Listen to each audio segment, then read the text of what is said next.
Welcome to my channel Fundu tales. बहुत समय पहले एक गांव में 4 मित्र रहते थे। उनमें से एक शिल्पी था, एक मित्र कपड़ों का व्यापारी था, एक सोनार और एक वेदशास्त्र का ज्ञाता पंडित था। चारों में घनी मित्रता रही। एक दिन गांव में अकाल की स्थिति आ गई। लोग भूखे मरने लगे। त्राहि मच गई। चारों मित्रों ने तय किया, अब इस गांव को छोड़कर दूसरे गांव जाना पड़ेगा।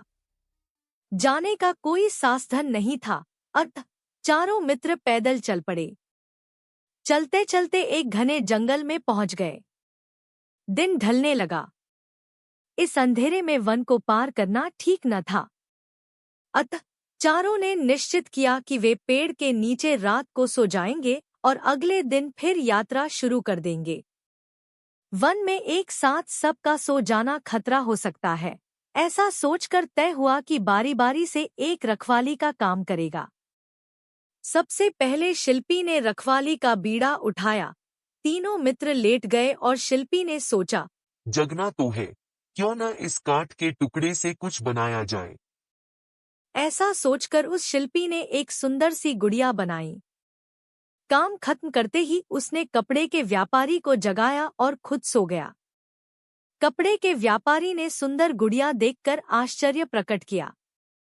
उसने सोचा, इतनी सुंदर गुड़िया को कपड़े से सजा दिया जाए तो कितनी सुंदर दिखेगी।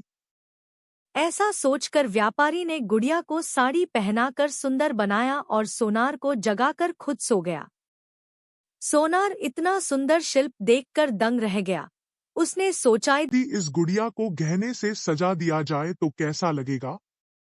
ऐसा सोच सोने की चूड़ियां, नथनी, माला आदि पहनाकर सौंदर्य का आनंद लेने लगा। फिर इसे दुल्हन का रूप क्यों न दिया जाए। ऐसा सोच मांग में सिंदूर भी भर दिया। अब उसका सोने का समय आ गया। वह देवशास्त्र के ज्ञाता पंडित को जगाकर खुद सो गया। पंडित ने अपने सामने एक खूबसूरत दुल्हन स्वरूप गुड़िया को देखकर आश्चर्य प्रकट किया। यदि इस प्यारी सी दुल्हन में प्राण भर दिया जाए तो कैसा रहेगा। ऐसा सोच ब्राह्मण पंडित वहीं आंख बंद करके बैठ गया और मंत्र जाप करने लगा।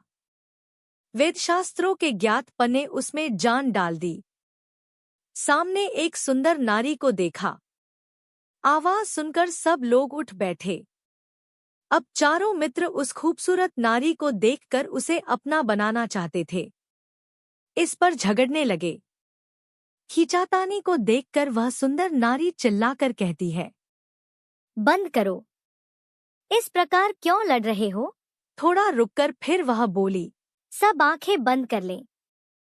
सामने देवी प्रकट होगी, वह न्याय संगत इस समस्या को सुलझा देगी। बंद कर लीजिए अपनी आंख। और चारों मित्रों ने अपनी आंखें बंद कर ली।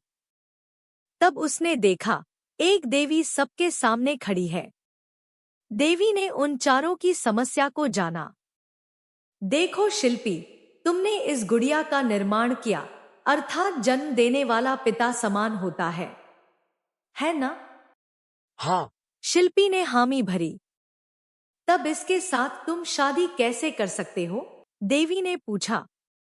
और कपड़े का व्यापारी, तुमने इसके तन को ढककर इसकी लाज को बचाया है। इसका मतलब तुम इसके भाई बन गए हो, है ना। देवी ने उससे कहा।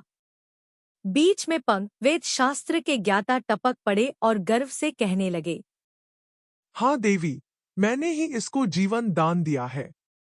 जीवित करके बड़े गर्व के साथ उसने कहा। देवी ने कहा, तब तुम इसके गुरु समान हो, तुम कैसे इससे शादी कर सकते हो। पंडित ने भी हामी के साथ सिर हिला दिया। अब अंत में सोनार को देखकर देवी बोली, तुमने इस सुंदर स्त्री को आभूषण से न केवल सजाया अपितु उसकी मांग में सिंदूर भरकर उसे वर भी लिया है। इसलिए इससे शादी करने का तुम्हारा ही अधिकार है। ऐसा कहकर देवी अंतर्धान हो गई। अब चारों मित्र मिलकर सोनार के साथ उस सुंदर नारी का विवाह कर देते हैं और फिर से अपनी मित्रता को आजीवन निभाते हैं। Please do like, share and subscribe. Fundu Tales.